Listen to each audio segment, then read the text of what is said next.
one of my favorite meals down here at Disney Spring for Flavors of Florida. It has an incredible backstory. Do you want to hear it?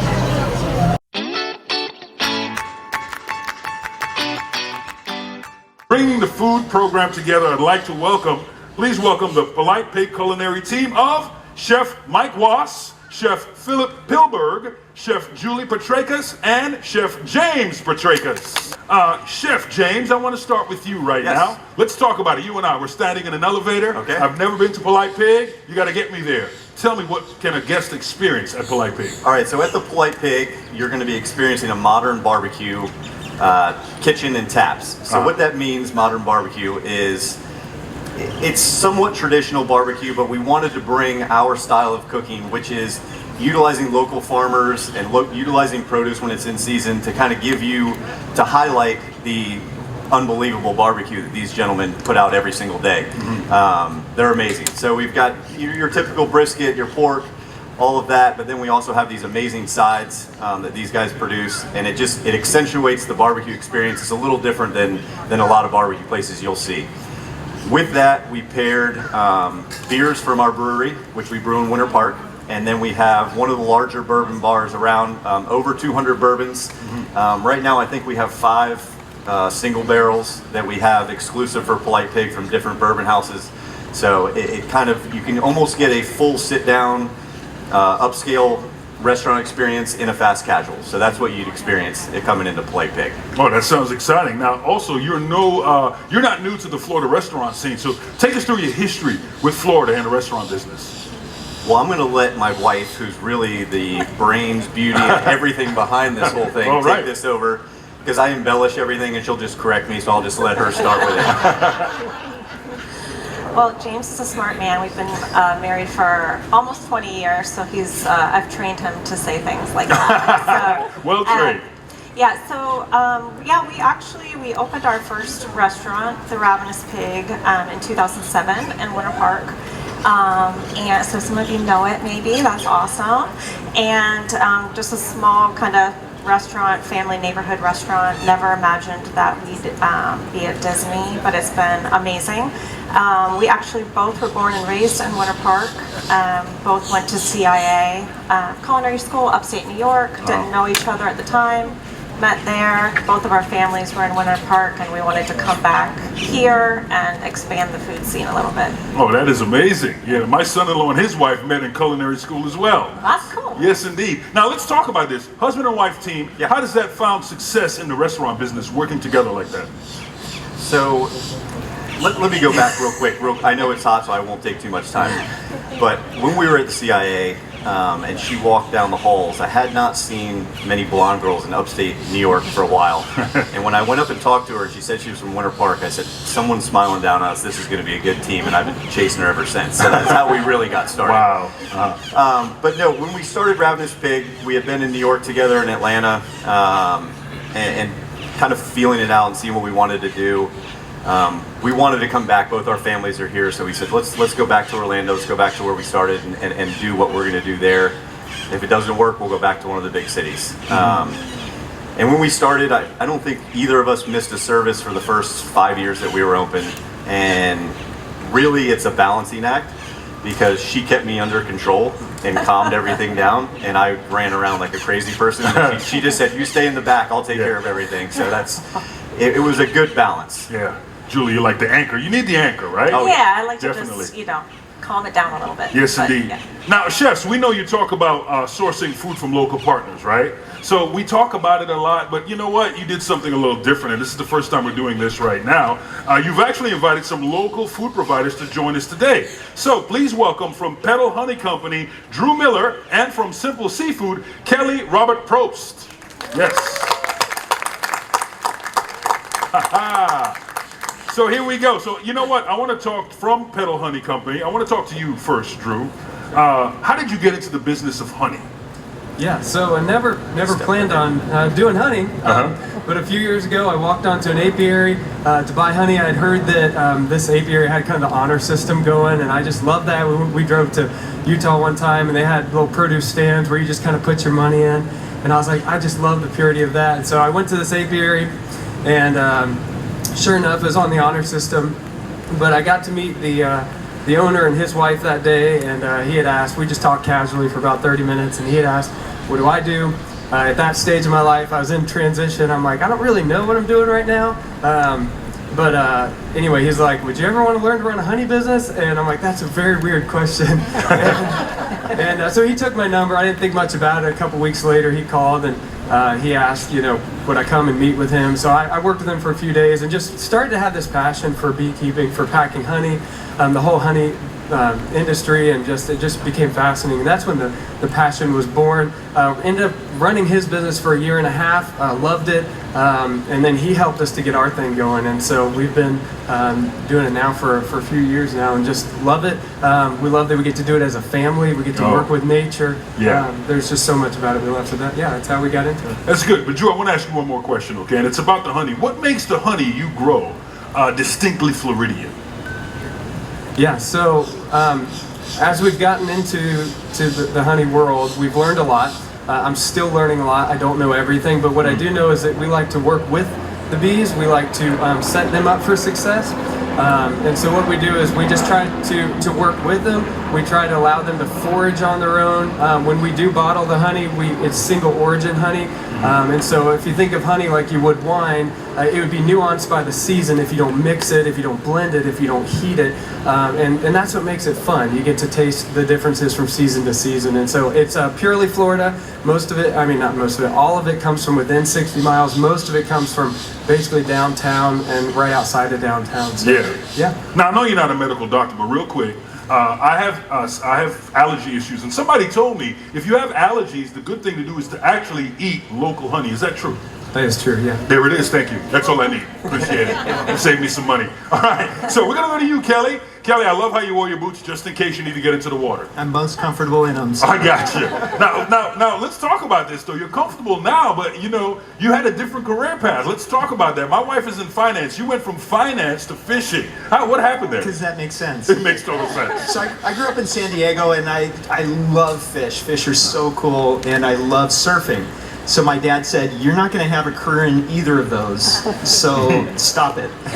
So I said, "Okay, I'm going to do the right thing." I got a degree in international business management, and then started in the banking industry. And we caused the financial collapse of 2008. And sorry. And I thought, this just isn't me. I love the person-to-person interaction, but I love fish. Fish are cool. So I rooted up my family and moved to Tennessee. Well, actually, it was Kentucky, and did a master's in aquaculture and aquatic science.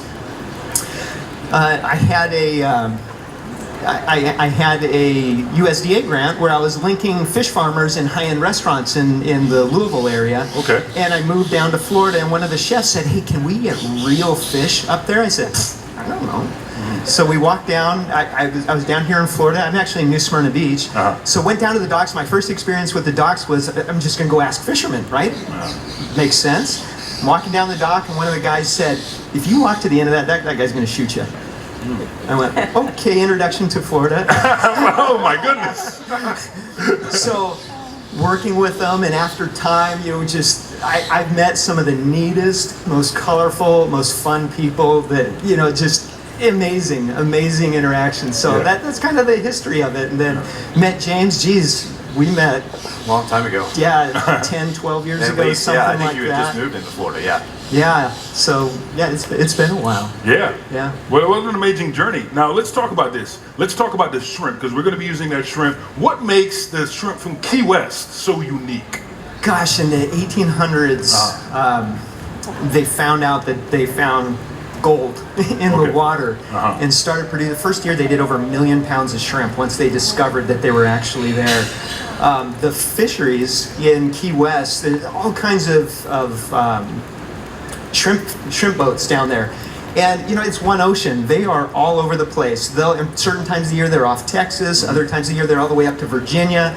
New Smyrna Beach, you see them offshore there. And in certain times of the year when the Key West pinks congregate off Key West, right?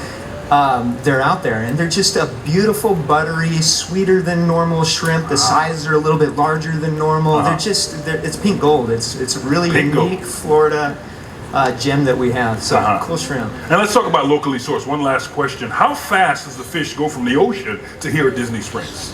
Yeah, we don't have any, with our company, we don't have shelves. We go Oh, boat, really? Yeah. put them in the truck, get them out here. So it's kind of unique what we do, and it's hard because fishing's fishing. Right. So sometimes, right? But yeah, it's, All right. it's quick. Well, thank you very much, Kelly, and Mark, thank you Mark, to you. real quick. Yeah. Sorry to No worries. break off script You're here. the boss. But no, if just to know how Kelly does it, he literally sends us texts of him on the dock with the fish, where what boat it was from, how long it was out of the water, almost every morning. So that's Wow. how we order fish from him. And when you asked about Polite Pig, we kind of carried that whole basic process over to barbecue and sourcing things correctly, using things when they're in season, all that kind of stuff. So Kelly represents kind of what our philosophy on food has always been and what we've tried to bring to Disney Springs with Polite Pig. And one other thing is I want to give a huge shout out to the Polite Pig team because they are Yes, rock they're back stars there in of this red. whole thing. They're all right back here. Yes, indeed. And then I also want one more to Cilio. Cilio. He is the man. That is the man at Polite Pig right there. Nice. Thank you, Cilio. All right, well, let's get to it. All right. Let's get to it. So, Chef, tell us, what are we preparing today? Okay, so when we heard about Flavors of Florida, July, I said, okay, what do we have from Florida? Obviously, it's nice and cool out, so I'm sure everything grows in this weather. But so we said, it's going to be hot. Let's do something a little refreshing, something that'll kind of cleanse the palate and not overwhelm it. So we're doing a smoked Key West pink shrimp ceviche. So we cold smoke the Key West pink shrimp. Then we pickle it in a liquid that Mike will show you in a second, with some vegetables in it. And what it does is ceviche, basically the acid that's in the pickling liquid, the vinegar, changes the pH balance in the proteins of whatever you're pickling, therefore basically cooking them. So it's a very light application, keeps it very fresh, keeps it acidic. And then we paired that with the few ingredients that do grow right now: watermelon, which is our prized melon right now. Okay. Corn from Zellwood, shishito peppers, things that do well in the heat that the sugars sort of build in, is the products that we put with it. So all of this is stuff that you could find locally still growing in Florida. Fantastic. Yep. So the ceviche, is it technically raw? Like you said, it's cooked because of the acids? I'm going to go to my wife's, and she's a lot smarter than I am. All right. I was going to say I'm kind of a science geek. So All right. the acid that you introduce, whether that's citrus juice or a vinegar or a pickling liquid, actually denatures the proteins in the seafood. It also protects, obviously we're using the freshest seafood available, but anytime you're using seafood and serving it raw, you would be concerned about, bacteria or toxins, those types of things, and the acid takes all of those elements away, Gotcha. just like cooking would. Got it. Okay. All right. So we're going to get a demonstration? Yeah. All right. Yeah. Philip, Mike, thank you very All much. right. Chef Philip, Chef Mike, let's take a look. All right. Thank you. Now, I see that watermelon looks a little grilled there. Was that on the grill? It is. Yeah. So the watermelon, to kind of accentuate some of the flavor, we just put a grill on it. Again, it adds a little smokiness to it. We wanted to be true to our barbecue roots. Gotcha. And another thing I forgot to say is when we started Ravenous Pig, for the first 10 years, 11 years, everyone goes, "Oh, you're barbecue." Well, we weren't barbecue. So when we got this opportunity to do barbecue out here, Yeah. we jumped all over it. Gotcha. Okay. So we wanted to add an element of smoke on top of the shrimp, so that little bit of grill on the watermelon kind of brings that out. And I see this pink gold over here. This is amazing, Kelly. It looks beautiful. And Yeah. like you said, nice sized shrimp as well. Oh yeah, they're great. So, Chef, what excites you about Flavors of Florida? You get to bring your team out here, you get to talk, and we get to see the inside of what goes on. I think the most exciting part is just the exposure that Disney allows the chefs from Florida to have. And then also talk about kind of our unique growing seasons. I mean, because our produce grows at a totally different time than the Northeast. Northeast is getting berries and everything else, while we had that in February, March. So, I don't know if everyone around the country knows that our growing seasons and our produce is different than most of the country. So it's great that Disney's helping to kind of bring that to the forefront and let chefs talk about that and demo it. So Yeah. All right. Chef Mike, What do you got for us? So, I know you mentioned the grilled watermelon already. Yes. Easiest way to do it, we cut it in rings first. We just take our watermelon and just right through. And then about an inch and a half this way. As you grill it, it's going to give you stability. And for grilling, it's literally just a little bit of extra virgin olive oil on the grill. And then we also cold smoke it as well afterwards to give it a little more of a smoky sweetness. Gotcha. So that, all right, as the watermelons are beautiful right now. And another question I get asked a lot from a lot of people is corn. When we roast it, we use our polite rub that we have in house. We right on our grill, char it up, some oil, and everyone's always like, how do you get the kernels off? Yes. Easiest way, you just hold it at the top, just run your knife right down it. And you'll know if you go too deep or not because you'll feel the cob in the center. It'll give you resistance. Gotcha. So we could just eat that. There's no cob in that at all. That's 100% edible. And this you could even save, make stocks with it if you like a corn chowder or something like that. As you're making the chowder, drop that in there. It's going to boost up your corn flavor big time. Wow. And then you just break it up with your hands and then you have your kernels. Nice. So we're going to put it inside. So let me clear that out of the way.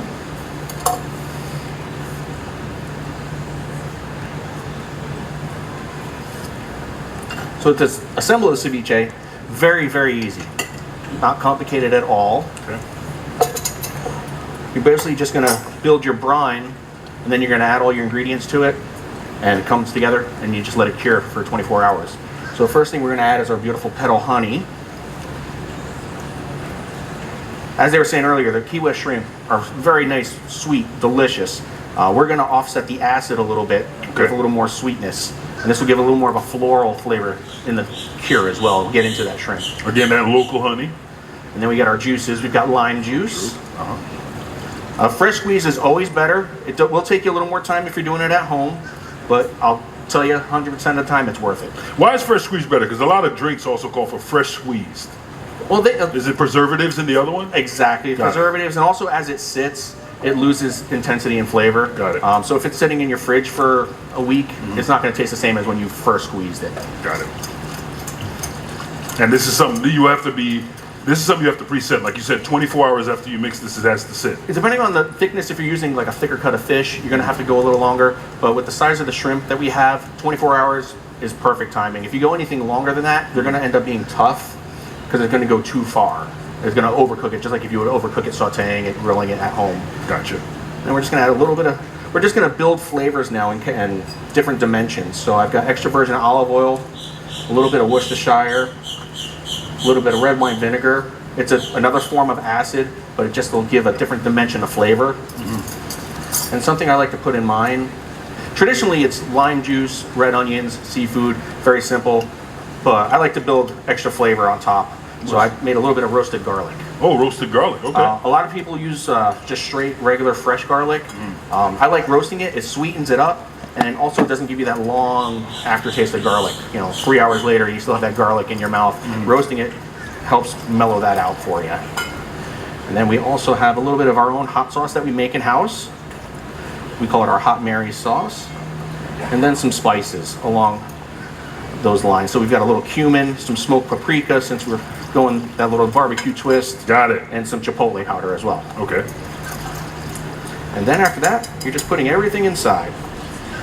Our nice corn that we have, our shishito peppers, and all I did with them, just a little bit of oil, blistered them on the grill real quick, and just cut them. Got it. Okay. And those are our shishitos right there. And blistering is different than grilling, right? Blistering, you're not going as long. You're not going to cook them for too long. You're just going to get that char on the skin, because if you go too long, the pepper is going to disintegrate on you. Gotcha. As it cures. Some beautiful tomatoes. Some just sliced scallions. Like I said, traditionally it's red onion in a ceviche. The scallions have a little bit more of a softer flavor, so it won't overpower as much. And who doesn't like a little heat? So let's get some jalapenos in there also. Nice. And we're just gonna get them all incorporated. Drop our shrimp in. As Chef James said earlier, we took them, we cold smoked them. which And explain, I'm not familiar with the term, cold smoking. What is cold? You did that to the watermelon and the shrimp, cold smoking. So we have multiple smokers in our restaurant. We have Big Red, the one that you see as soon as you walk into the door. Okay. That's a hot smoker. That runs at a hot temperature, or not hot, but 200, 250. Our cold smoker, it's another box, and it has a little compartment where we put the wood chips in, so the air temperature stays cold. So we actually put a pan of ice in there as well to help keep it cold. That smoke will still come around, but it won't cook your product at all. It'll just get that smoke flavor to it Okay, and that got sweetness. it. I'm learning so much. It's basically a chamber, yeah, that you can put ice in and cool it. We have a little cilantro also, because who doesn't love cilantro? All these matches lime so well. And that's it. That's it, and you let that sit 24 hours. A little salt and pepper. Uh-huh. And then we put it in our magic cooler down here. And through the miracle of modern technology and cooking shows everywhere, Tinkerbell sprinkles pixie dust. it shrunk in the wash. There it is. So that's what will happen, right? It'll shrink. The little shrimp bit? will shrink a little bit, Okay. but not. You're not going to get a substantial Okay. loss. Got it. Okay. But Then we're gonna- this dish is also great if you're having a dinner party. You can prep it the day before, pull it Gotcha. out right before people come, put it out. It makes a little different than shrimp cocktail, you know. Wow. All right. Well, thank you very much, Chef Mike. All And right. as you guys are talking, I'll go ahead and make the plate up like how we have it in the restaurant right now, and I'll put it out for everyone. to All see. right, he's gonna make that plate up right there. Perfect. All right. Now let's talk about you. said you put one of your sauces before we wrap this up. You have different sauces at Polite Pig, correct? We do. Julie? We have a few different sauces, and all of them are named after my brother, who's our other partner. He runs the front of the house. He runs a lot of things. He's great. So Layla is his. She is the one female Petricus, so she gets the Layla sweet sauce. Sweet sauce. All right. I think that's what I like. Thomas is our younger son. Has a little bit more of Julie's German in her, so we felt he needed to get the mustard sauce. And then Little John is our oldest son, and he gets the black pepper porter sauce because we're trying to keep him under control. But he's a little wild, so he got the black pepper sauce. It's all spicy. And then he actually mentioned Mary's hot sauce. That is named after my mother, actually. So we try and keep it incorporated with the family. This is it's always been a family business for us. My dad's been in the restaurant business, my brother, Julie and I. So we try and incorporate that into our restaurants and give that feel. And we try and treat our employees like family, just like we would. And honestly, that's where Be Polite is our LLC that runs the Polite Pig. And my brother said, "What are we going to call it?" Blah blah blah. He goes, we need to, when things get rough and we want to yell at each other, he's like, we just need to know, just be polite to each other and we'll figure it out together. Yeah. So that's kind of was the beginning of the name of it as well. Wow, I like Yeah. that little history. And like you said, it's truly a family affair. I didn't know that about yeah. the rubs. Yep. That is really neat. Oh, that smells fantastic. I can smell it now. And we're coming up with a new one now for my brother's youngest son, Enzo, who is the wildest of the bunch. So we're going to come up with something really good for him. Oh, nice. Cool. Well, thank you so much. How about another big round of applause for the Polite Pig team? Thank you very much. I truly enjoyed learning everything from the people at Polite Pig. I love that their restaurant is based off family. I know every restaurant has a family story, but it's truly just great to hear that even at Disney, there is a family behind every restaurant there at Disney Springs. I am truly grateful that they did this event, and I hope you guys enjoyed it and learned much as well. And if you're ever at Disney Springs, visit Polite Pig. And if you get there before August 13th, make sure you get this dish. Walt believed in the magic of family, and so do we. We'll see you next time.